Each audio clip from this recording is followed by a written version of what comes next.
So I've set up the milling head to do this, and I've just checked that it was on this scribe line here. I'm running 2 hoses on this one just for the benefit of torquing and dust. So I'm going to push this across here now.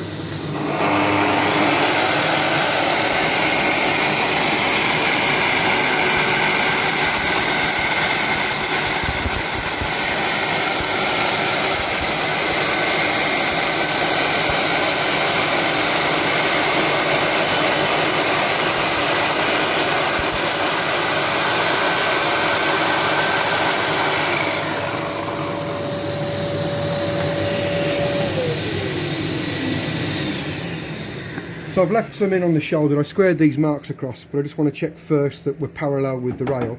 And then that was the nice clean trench you can see cut, and this is the only dust that came off from that cuff.